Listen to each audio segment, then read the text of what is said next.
Amém. Então vamos lá, a partir do versículo 15, a palavra do Senhor diz: eu sou o Senhor, o santo de vocês, o Criador de Israel e o seu rei. Assim diz o Senhor, aquele que fez um caminho pelo mar, uma vereda pelas águas violentas, que fez saírem juntos os carros e cavalos, o exército e seus reforços. Eles jazem ali para nunca mais se levantarem, exterminados, apagados como um pavio. Esqueçam o que se foi, não vivam no passado. Vejam, estou fazendo uma coisa nova, ela já está surgindo. Vocês não percebem? Até no deserto vou abrir um caminho e riachos no ermo. Os animais do campo me honrarão, os chacais e as corujas, porque fornecerei água no deserto e riachos no ermo, para dar de beber ao meu povo escolhido, ao povo que formei para mim mesmo, a fim de que proclamasse o meu louvor. Contudo, você não me invocou, ó Jacó, embora você tenha ficado exausto por minha causa, ó Israel. Não foi para mim que você trouxe ovelhas para holocaustos, nem me honrou com seus sacrifícios. Não o sobrecarreguei com ofertas de cereal, nem o deixei exausto com exigências de incenso. Você não me comprou qualquer cana aromática, nem me encheu com a gordura dos seus sacrifícios. Mas você me sobrecarregou com os seus pecados e me deixou exausto com as suas ofensas. Sou eu mesmo, aquele que apaga as suas transgressões, por amor de mim, e que não se lembra mais dos seus pecados. Amém. Feche seu olho, vamos orar mais uma vez. Senhor, nós te agradecemos, Pai, nessa noite, e honramos o teu nome nesse lugar, Pai. Honramos a tua presença, Senhor, porque sabemos que estamos aqui, Senhor Jesus, com um único e simples objetivo, que é estarmos, Senhor, na tua presença, estarmos, Senhor Jesus, diante do Senhor, adorando, entregando tudo que nós temos e tudo que nós somos. Pai, em nome de Jesus, que nessa noite o Senhor fale conosco através dessa palavra, que o teu Espírito Santo transforme o nosso coração, encontre espaço em cada coração aqui, Senhor, para ministrar, Senhor, e se mover, Senhor, sobre a nossa vida. Senhor, que nessa noite, ao sermos, Senhor Jesus, conduzidos por essa palavra, que nós possamos escutar apenas a voz poderosa do Senhor Jesus, Pai, que eu seja apenas uma ferramenta do Senhor nesse lugar, porque todos nós, e inclusive eu, precisamos e queremos, Pai, ser ministrados pelo Senhor, o nosso bom pastor. Assim oramos, Pai, em nome de Jesus, amém e amém. Glória a Deus. Bom, eu gosto muito do livro de Isaías, porque o livro de Isaías, ele, como eu disse aqui, ele é um livro profético, e ele é um livro extenso e grande, mas eu gosto do livro de Isaías porque ele não só traz verdades sobre a história, ele é um livro histórico que traz ali o que estava acontecendo e aquilo que Deus estava falando com o povo naquela época, mas também ele traz muito sobre aquilo que Deus está falando para o futuro, daquilo que Deus está falando também para a sua igreja. Não é à toa que os primeiros textos que relatam Jesus, e principalmente Jesus sendo o Messias, mas não como um rei soberano com espada na mão, e sim como alguém que sofreria e pagaria o preço com o seu próprio corpo pelos pecados, está aqui no livro de Isaías. Então, eu acho maravilhoso o livro de Isaías, porque todas as vezes que eu leio, eu não leio só com um coração disposto a entender a história daquilo que estava acontecendo. Eu leio também entendendo de que aqui o Senhor fala de maneira poderosa comigo e com você. Há verdades de Deus que são escritas aqui para nós. E até porque o povo nessa época, eles estavam passando por um momento muito complexo. O povo de Israel era dominado nessa época por impérios, ele sofria, e claro, por consequência dos seus próprios erros. E o livro de Isaías então mostra um Deus que sempre oferece uma esperança no meio desse caminho, no meio desse ambiente caótico em que Israel vivia. E lá no versículo 19 que nós lemos, e se você puder, não feche a sua Bíblia, porque nós vamos caminhar por alguns versículos. Lá no versículo 19, Deus afirma algo que é simplesmente maravilhoso. Deus, Ele diz as seguintes palavras, Ele fala: vejam, estou fazendo uma coisa nova, ela já está surgindo. Eu não sei se é assim para você, mas para mim particularmente, eu acho incrível e eu acho maravilhoso ver na palavra de Deus que o Deus a qual nós servimos, um Deus que é todo poderoso, um Deus que é maravilhoso, um Deus que é criador dos céus e da terra, um Deus que é soberano sobre todas as coisas, um Deus capaz de julgar o nosso pecado, é o mesmo Deus que pela sua palavra diz para mim e para você, de que Ele está preocupado em criar coisas novas, em fazer coisas novas para nós. E eu acho maravilhoso, porque isso mostra para a gente um pouco do caráter de Deus, de um Deus que se preocupa nos mínimos detalhes conosco. Um Deus que escolhe não olhar muitas vezes para situações, para os ambientes, para as circunstâncias onde nós estamos e vivemos. E Ele decide olhar para mim e para você e diz: eis que estou fazendo coisa nova. Essas mesmas palavras, por exemplo, elas são reforçadas lá em Apocalipse, no capítulo 2, no versículo 15, que diz: aquele que está assentado no trono disse: estou fazendo novas todas as coisas. E acrescentou: escreva isto, pois estas palavras são verdadeiras e dignas de confiança. O que eu quero que você entenda, e o começo de tudo isso, e eu quero ser sincero com você, de que Deus tem desde o primeiro dia desse ano, o Senhor tem ministrado isso no meu coração, é de que Ele está disposto e Ele está querendo a todo tempo fazer coisas novas na nossa vida. Deus é um Deus que está disposto a criar novos ambientes, a criar novas oportunidades. Deus, Ele está preocupado em olhar para mim e para você e falar: fique tranquilo, confia em mim, como Ele disse, as minhas palavras são verdadeiras e dignas de confiança, de que eu estou disposto a fazer coisas novas sobre a sua vida. E talvez isso principalmente para aqueles que estão passando por um momento mais complicado, como o povo de Israel estava passando por um momento complexo de sofrimento, de dor, de desamparo. Essas palavras, elas são ainda mais confortantes, de saber que Deus olha para a gente e diz: olha, eu sou o Deus que quero fazer novas coisas para você, quero te dar novos destinos, quero te levar para novos ambientes, para novos níveis daquilo que é a presença de Deus. Então, enfim, Deus está querendo fazer coisas novas. E a verdade é interessante de que quando Deus fala sobre fazer algo novo, isso não é algo que é estranho para o ser humano, porque a verdade é que todos nós temos desejos por coisas que são novas. A verdade é de que o ser humano gosta de algo que é novo. Por exemplo, eu não sei se acontece com você, mas eu já olhei para a minha vida em alguma área, em algum momento, eu disse: acho que eu preciso de alguma coisa nova. Preciso, sei lá, de algo novo aqui, preciso ir para um caminho novo, preciso ir para, fazer alguma coisa nova, quero ter uma nova ideia. Enfim, o ser humano está sempre buscando novas coisas. E a verdade é, vamos ser sinceros aqui, quem não gosta de coisa nova? Eu acho estranho se alguém aqui não gosta de coisa nova. Por exemplo, falando de coisas materiais, não tem coisa melhor do que você ter uma roupa nova, por exemplo. Eu não sei, mas não sei se isso acontece só comigo, e eu espero que não, senão você é um pouco estranho. Mas às vezes eu compro uma roupa nova e eu não uso, eu fico esperando o momento certo para usar. Não, vai ter um culto especial que eu quero usar essa camiseta nova. Aí a camiseta fica lá. Às vezes até esqueço que a camiseta lá, credo. Deus me... Mais alguém aqui é assim? Me ajuda aí, gente. Muito obrigado vocês que levantaram a mão. Eu não sou doido sozinho. Mas outra coisa, celular novo. Quem aqui tem um iPhone 17 já levanta a mão? Olha, quem tem nem levantou a mão, falou: não, né, mano?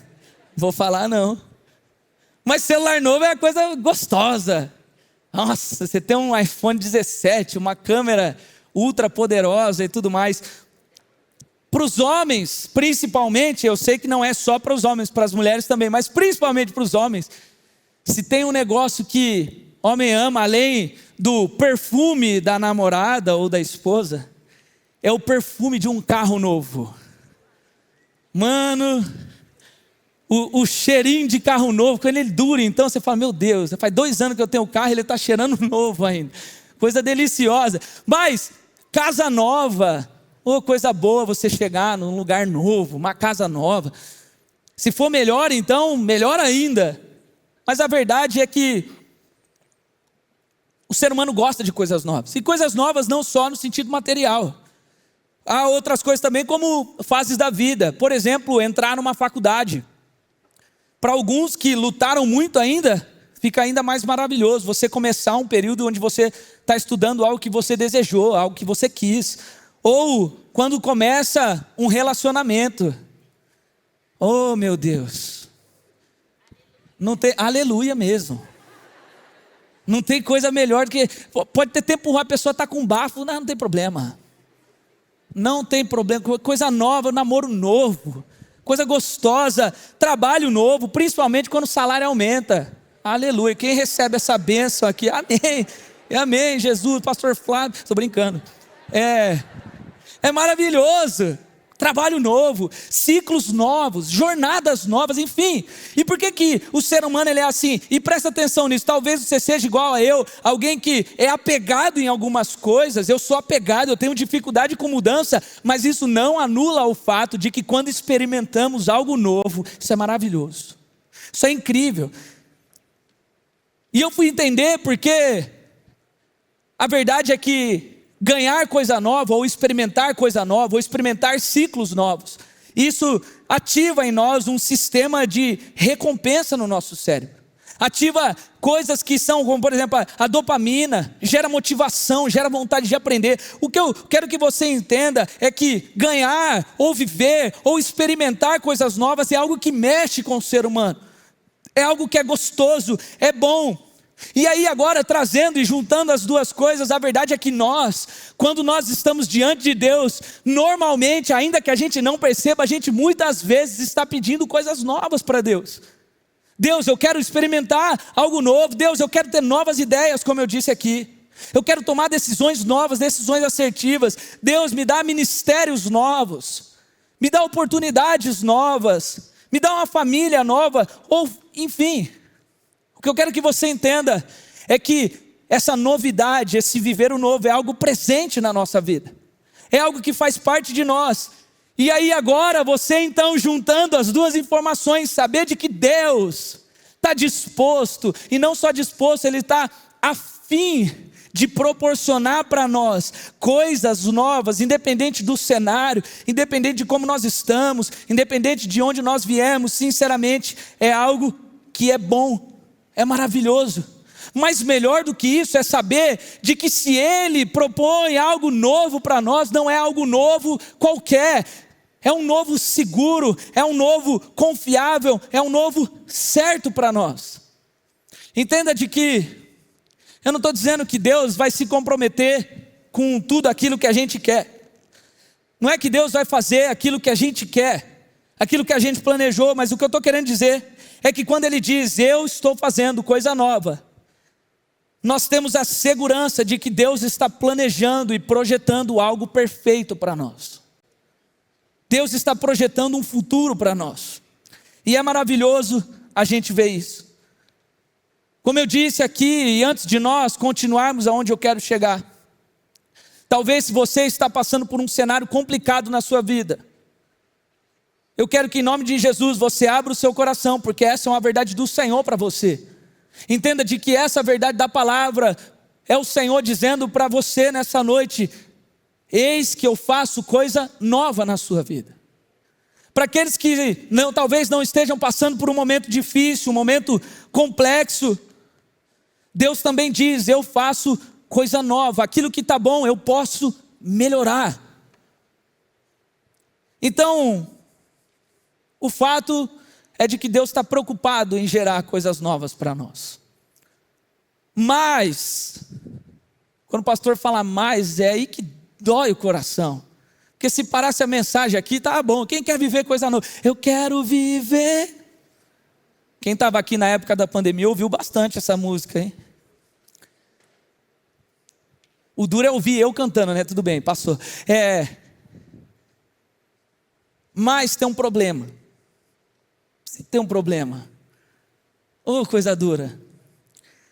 O problema é que no mesmo versículo onde Deus afirma isso para nós, onde Ele diz, vejam, eu estou fazendo coisa nova, e já está surgindo. No mesmo versículo Deus faz uma pergunta sincera, e essa pergunta sincera que eu quero fazer também para você agora. A pergunta que Deus fala é, vejam, estou fazendo uma coisa nova, ela já está surgindo, e aí vem a pergunta, será que vocês não percebem? Olha que pergunta pequena, simples, e eu sinceramente, eu gosto de imaginar essa pergunta quase como um desabafo da parte de Deus para nós, quase que como um grito do coração de Deus, se é que isso é possível, mas um grito de Deus dizendo, presta atenção meu filho, eu estou fazendo coisa nova, eu tenho coisa nova para fazer, eu quero gerar ambientes novos, eu tenho planos para você, será que vocês não percebem isso? Será que vocês são incapazes de perceber que eu estou querendo fazer algo na sua vida? Eu vejo essa pergunta como uma pergunta sincera da parte de Deus e ao mesmo tempo importante, porque a verdade é de que quando nós não percebemos algo, quando você não percebe algo na sua vida, dificilmente você consegue viver aquilo em plenitude. Quando você não percebe algo que está acontecendo, você não enxerga direito. Quando você não percebe algo, você não ouve direito. Você não toca. Quando você não percebe, a verdade é de que a gente não valoriza, porque nós não percebemos. E aí, nós simplesmente, e muitas vezes, pelo fato de não perceber, simplesmente não vivemos aquilo que Deus está propondo. Se nós não percebemos aquilo que Deus está fazendo naturalmente, nós não vamos conseguir viver de maneira plena aquilo que Ele está projetando. E se a gente for bem sinceros conosco, essa pergunta de Deus, ela faz muito sentido. Porque naquela época isso já acontecia, mas nos dias de hoje, é ainda mais um tempo onde nós, de maneira geral, estamos andando os nossos dias de maneira totalmente distraídas. Distraídas para as coisas de Deus, distraídas com informações, são tantas informações chegando o tempo todo que a gente vive se perdendo com tudo, e o resultado disso, dessas distrações, é a gente não perceber aquilo que Deus está fazendo. Não é incomum para nós, não é incomum para mim como pastor, e eu tenho certeza que é assim também com o pastor Kleber, de pessoas que às vezes chegam e dizem, eu acho que Deus não está fazendo nada na minha vida, eu acho de que Deus não está construindo um caminho para mim como Ele constrói no outro, eu acho que para mim não está funcionando, porque eu vejo alguém chorando e eu não choro, por exemplo. Não é incomum, e aí muitas vezes numa conversa a gente começa a mostrar por outros aspectos e por outros pontos de vista de como Deus está sim fazendo coisas, e a pessoa fala, meu Deus, eu não percebi.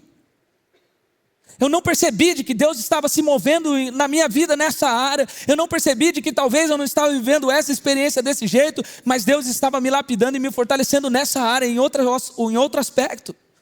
Então não é incomum de que a gente, muitas vezes, a gente não perceba o que Deus está fazendo.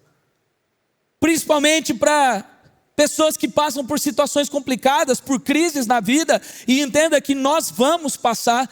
O próprio Jesus diz isso quando Ele diz que há aquele que constrói uma casa sobre a areia, mas há também aquele que constrói a casa sobre a rocha. E quando vierem as tempestades, ou seja, Jesus está deixando claro, não é se vierem, mas é quando vierem. Ou seja, todos nós vamos passar por crise, mas Quando nós passamos por isso e não percebemos o que Deus está fazendo mesmo em meio à crise, muitos perdem a fé, desanimam, murmuram, questionam a fé, questionam a graça, questionam o amor de Deus, porque não perceberam e continuam não percebendo aquilo que Deus está fazendo, e principalmente o novo de Deus que está sendo gerado.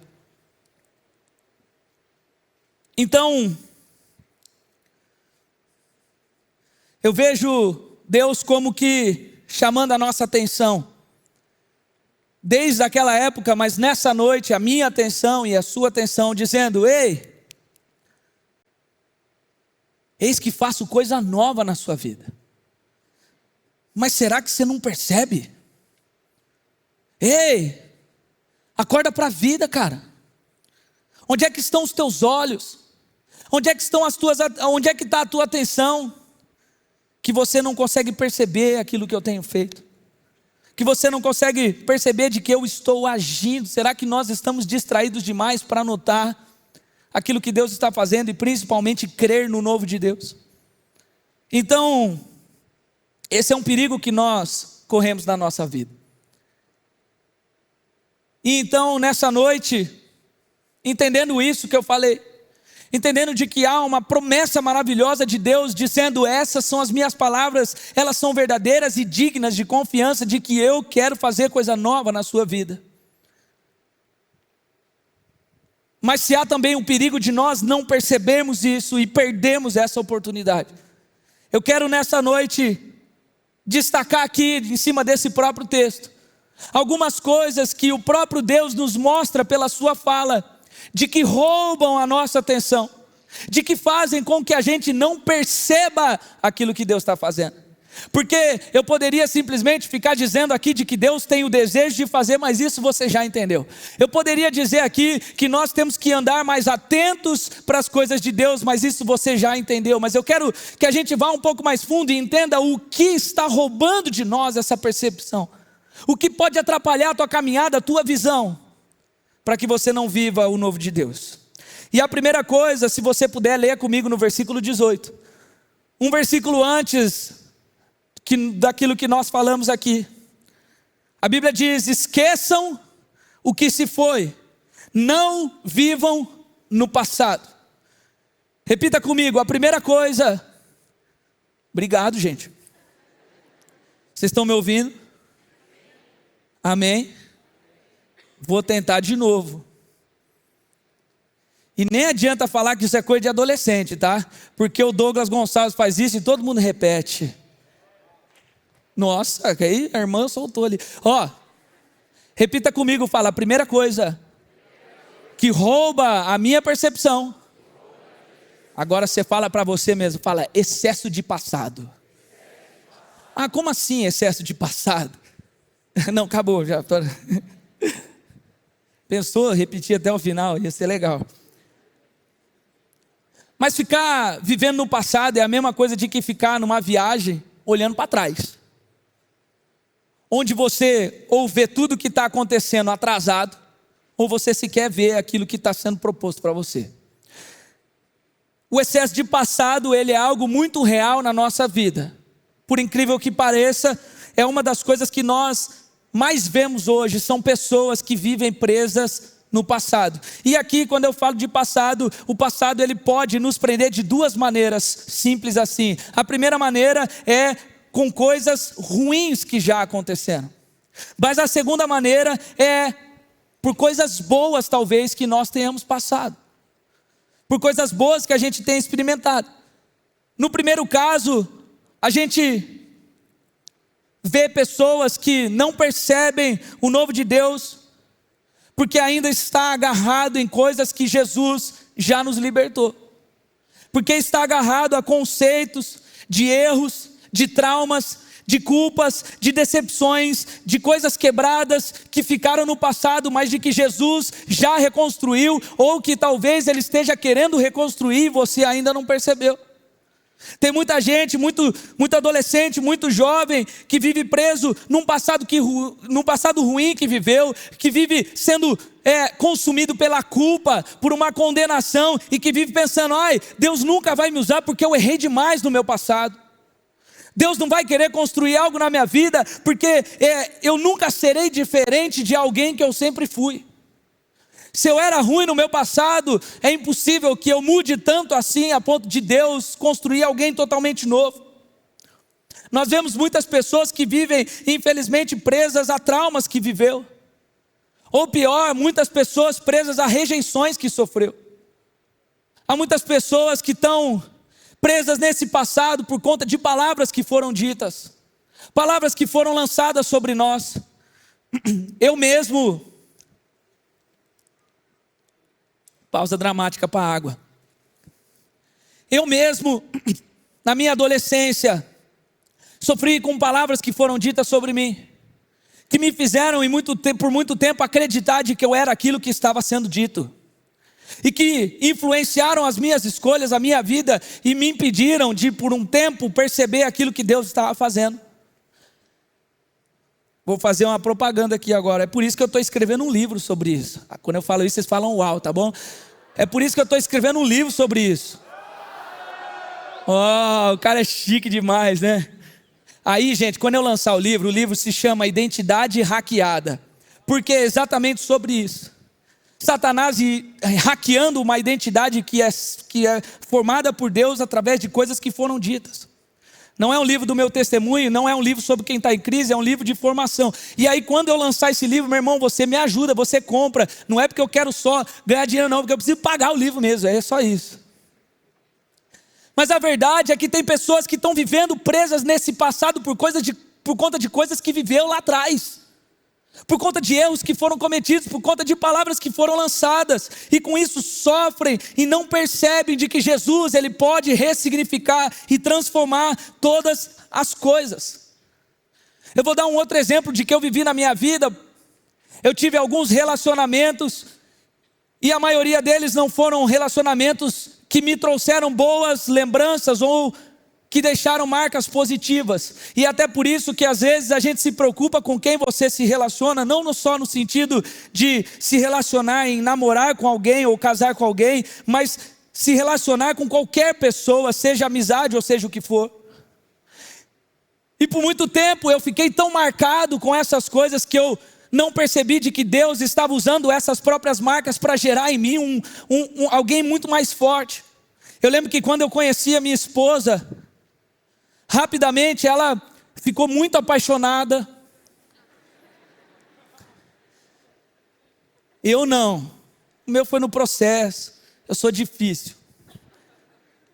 E aí, eu me lembro que por um momento, por conta de insegurança, por conta de traumas que eu passei, por falta de confiança, por coisas que foram geradas em mim por outros relacionamentos, eu quase perdi a oportunidade de me relacionar com a mulher que hoje é minha esposa, a mulher da minha vida. Me ajuda. Ai, ela está aqui. Ai, amor, nem sabia que você estava aqui. Então, o que eu estou querendo dizer é que eu quase perdi o novo de Deus, porque eu estava com medo de experimentar, por conta de traumas que eu vivi. O que mais a gente vê hoje são pessoas que se fecham por causa desses traumas, que estão fechadas por conta de coisas que aconteceram no passado. E a verdade, você já deve ter ouvido essa frase de que o passado é um excelente professor, e de fato é, mas cuidado, porque ele pode te prender também. A gente precisa sim aprender com o nosso passado, mas não deixar com que ele nos aprisione em experiências que já foram. Enquanto Deus nos fez para sermos livres no Senhor. Agora, como eu disse aqui, há também muitas pessoas que vivem presas em passados bons. O que eu mais ouço de principalmente pessoas mais velhas e jovens que estão mais velhos, bem mais velhos do que eu, porque eu sou bem jovem mesmo. São pessoas que dizem assim: ai, mas naquela época era bom. Ai, mas as músicas que tocavam na minha época, aquilo que era louvor de verdade. Ai, naquela época, nossa, Deus se manifestava de um jeito e era tão maravilhoso. E isso, às vezes, essas experiências boas que são importantes, elas nos marcaram de tal forma de que hoje talvez eu não tenha nem motivação para buscar a Deus, ou pior, eu fico sem perceber aquilo que Deus está fazendo no agora.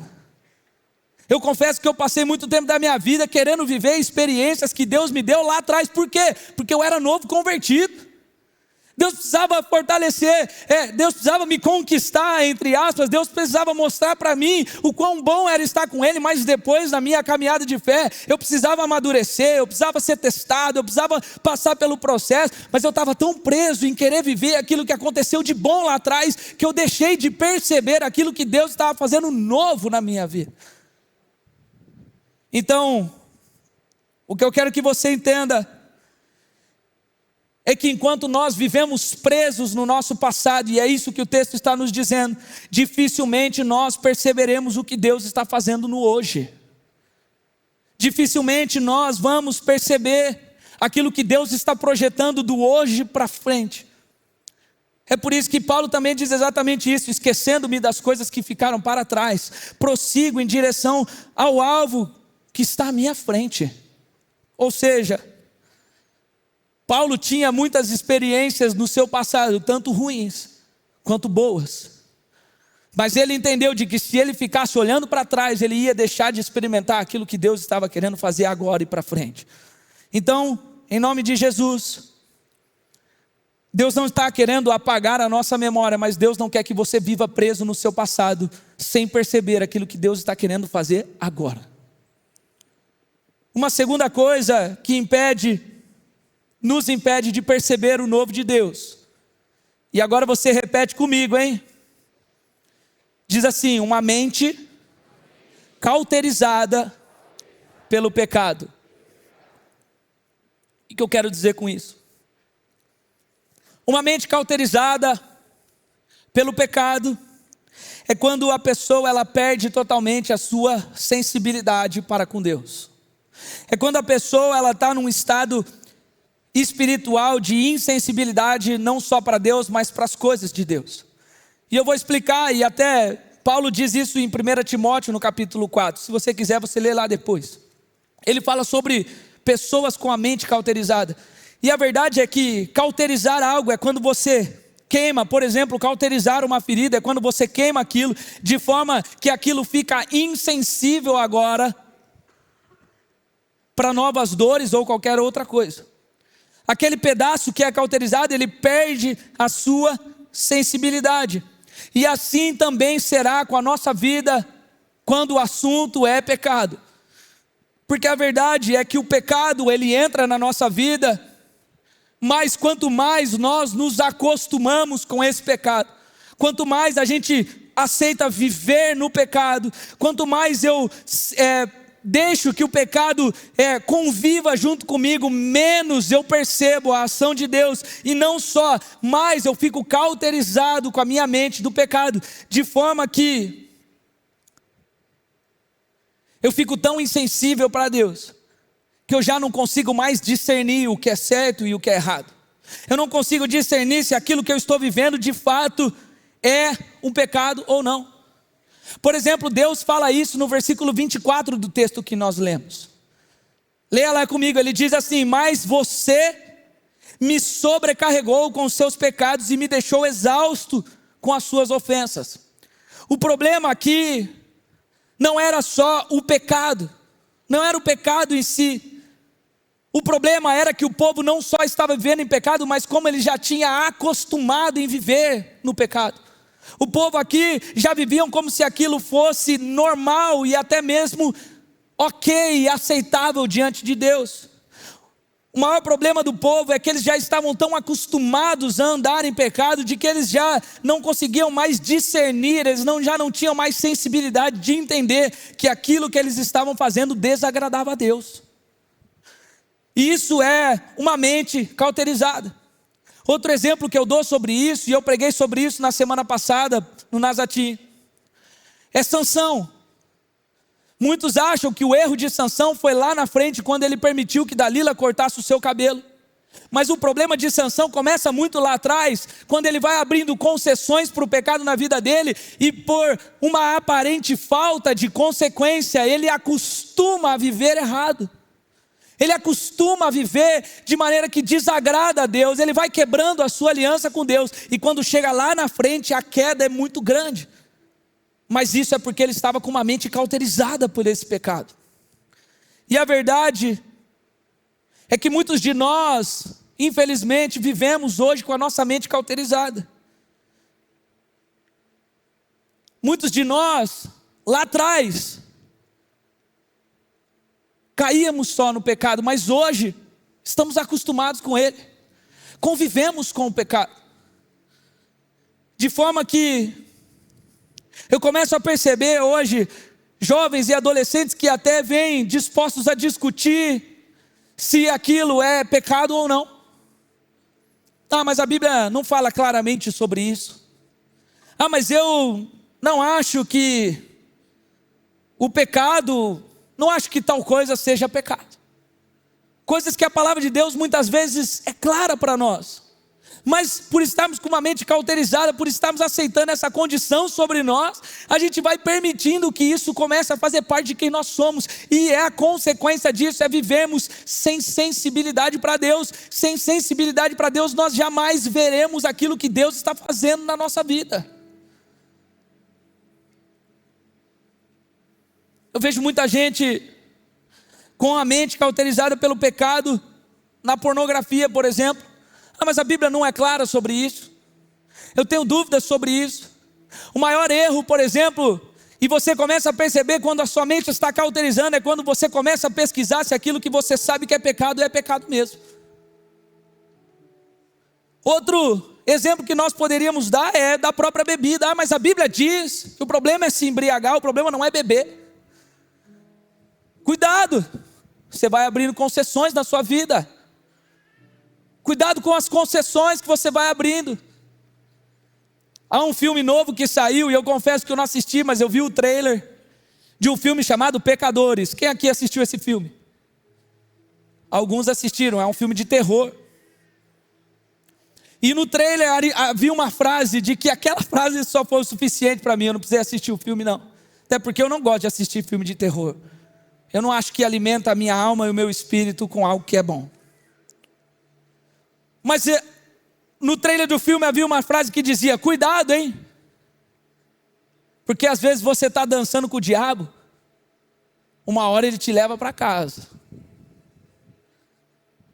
Eu assisti o trailer e eu já entendi. Tem muita gente que vive assim com relação à bebida. Ah, mas não acho que está errado não. Chato é o pastor que fala sobre isso. Ou sedução. Sedução é uma coisa que a gente quase nunca fala aqui. Pessoas que às vezes não têm interesse por outra pessoa, mas se permitem viver seduzindo as outras pessoas para satisfazer o próprio ego. Ai, como é gostoso ter alguém gostando de mim. Homens e mulheres que vivem dessa maneira, estão com a mente cauterizada sem perceber de que estão em pecado por conta disso. Tantas outras coisas que nós poderíamos falar que cauterizam na nossa mente, como a fofoca em nome de preocupação, em mentiras em nome de alguma outra coisa, uma preguiça espiritual, palavras que você não deveria falar, coisas que você não deveria tocar, viver de aparência da maneira como você não deveria viver, enfim. Tem muita gente que está com a mente cauterizada pelo pecado e sequer está percebendo de que aquilo que está fazendo está levando para longe do Senhor, está te deixando insensível para Ele. E insensível, nós jamais vamos perceber o novo de Deus. Presta atenção, Deus está querendo fazer algo novo na minha e na sua vida. Não deixe o pecado roubar de você a sensibilidade de não perceber aquilo que Deus está querendo fazer. Entenda que, se de alguma maneira esse ponto aqui está falando com você, entenda de que eu não estou aqui fazendo um papel de acusação, porque esse é o papel de Satanás, esse lugar não é um lugar de acusação, não é isso que eu quero que você pense, mas eu quero que você entenda de que aqui é um lugar que pode te impulsionar para o arrependimento e para a transformação, porque Jesus já morreu pelos nossos pecados e ninguém mais é obrigado a viver com uma mente cauterizada pelo pecado, porque nós estamos e somos livres em Cristo. Então eu só estou falando isso para que você entenda e acorde para a sua vida e comece a perceber o que Deus quer fazer. Mas uma terceira coisa para nós encerrarmos, um terceiro ponto que nos impede de perceber o novo de Deus.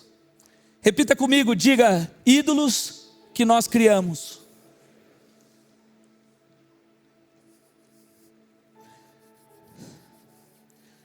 No versículo 23, eu até cansei aqui, gente. Olha, misericórdia, hein? Vou começar a vir no jiu-jitsu, velho, para ganhar uma forma. O povo não botou fé em mim, Zimba. Não botou fé, eu vi no rosto das pessoas. Mas tá bom, eu vou provar. Tá bom, esquece TDAH, vamos lá. Terceira coisa são ídolos que nós criamos. No versículo 23, a Bíblia diz: não foi para mim que você trouxe ovelhas para holocaustos, nem me honrou com seus sacrifícios. Uma terceira coisa que nós vemos claramente nesse texto, é que algo que nos impede de perceber a ação de Deus, perceber o novo de Deus, é o fato de nós estarmos olhando para outras coisas, isto é, para ídolos que nós criamos. Deus nos fez e nos criou e nos formou para um relacionamento com Ele. E o problema aqui, principalmente, não era simplesmente deixar de cantar ou oferecer sacrifícios. O problema era que o coração daquele povo já estava completamente ocupado com outras coisas. Não era aquilo que era aparente ou visível, não, era a condição do próprio coração. E aqui é uma verdade muito séria, principalmente para os nossos dias, porque ídolo não é só uma imagem de madeira ou de pedra ou de qualquer outro material que são colocados em algum lugar para que pessoas adorem. Ídolo não é só aquilo que nós associamos naturalmente quando falamos de ídolos. Ídolos é tudo aquilo que ocupa um lugar que deve ser só de Deus no nosso coração. Isso é um ídolo. E a verdade é que nos dias atuais, Satanás tem se movido de forma que ele deseja e tenta criar para nós oportunidades de termos e construirmos ídolos para nós que são completamente diferentes de como eram os ídolos no passado. Hoje, os maiores ídolos que nós vemos na vida do ser humano é, por exemplo, o dinheiro, a carreira. Pessoas que estão ocupando totalmente o coração, um espaço que era para ser de Deus, com um futuro, com relacionamento, com uma necessidade de aceitação, de prazer, de sexo, seja lá o que for. Mas isso tudo revela talvez o maior ídolo que nós criamos nos dias de hoje. E esse ídolo é nós mesmos. Hoje, talvez o maior ídolo que nós temos na nossa vida somos nós mesmos. De forma que hoje a gente supervaloriza as nossas próprias vontades. É por isso que o mundo tem usado a seguinte frase: se você se sente assim, seja assim. Se você quer ser isso, seja isso. Se você quer viver isso, viva isso. Porque não importa aquilo que é certo ou errado, não importa aquilo que é a lei, não importa principalmente o que a Bíblia diz, não importa nada disso, importa aquilo que você quer. Nós supervalorizamos a nossa própria vontade. Nós supervalorizamos as nossas expectativas que nós criamos. Nós nos revoltamos quando a vontade e os planos que a gente traçou não dão certo. Eu me lembro que uma vez eu estava orando a Deus e eu disse: Senhor, que eu entre na faculdade como o Senhor quer. Eu disse para Deus o que Ele queria. A verdade é que a gente até mesmo coloca Deus não como um ponto central da nossa vida, mas como uma ferramenta de realização daquilo que a gente quer viver. E quando isso acontece, a gente segura totalmente o controle da nossa vida. A gente toma a rédea da nossa vida e é como se a gente dissesse para Deus: Senhor, fica tranquilo, eu sei o que eu estou fazendo. E quando eu precisar, o Senhor me ajuda a conquistar aquilo que eu quero. Não estou dizendo que há problemas em você criar planos e ter ideias de futuro, não é isso. Desde que isso não ocupe no seu coração um lugar que é para ser exclusivamente do Senhor. A própria palavra diz no Salmo 37, diz: entrega o teu caminho ao Senhor, confia nele e tudo mais Ele fará. O que eu quero que você entenda é que muitas vezes, e talvez de maneira inconsciente, nós nos colocamos nessa posição de ídolo de nós mesmos. Talvez pela ânsia até mesmo de viver o novo, de experimentar coisas novas, nós fazemos como o povo de Israel, vivemos oferecendo, entre aspas, sacrifícios para nós mesmos. E o erro aqui do povo de Israel, e talvez seja um erro para nós também, é de que eles foram criados para adorar a Deus, se relacionar com Ele e experimentarem o cuidado e a direção do Senhor, mas por substituírem o Senhor por uma outra coisa, por ídolos que eles mesmos criaram, eles deixaram de perceber a ação e o movimento de Deus, e principalmente o novo de Deus. Então presta atenção, cuidado com o teu coração quando ele quer governar demais. Cuidado com expectativas que às vezes você cria, de que não são expectativas que surgiram baseadas em Deus, mas baseadas em si próprio. Porque enquanto isso estiver acontecendo, é como se fosse ídolos tomando o lugar do Senhor no coração, e o novo de Deus, ele deixa de ser percebido, porque nós não podemos viver o novo de Deus quando alguém ou algo ou nós mesmos ocupamos o lugar que é para ser dele dentro de nós. Coloque-se em pé, por favor, para nós encerrarmos.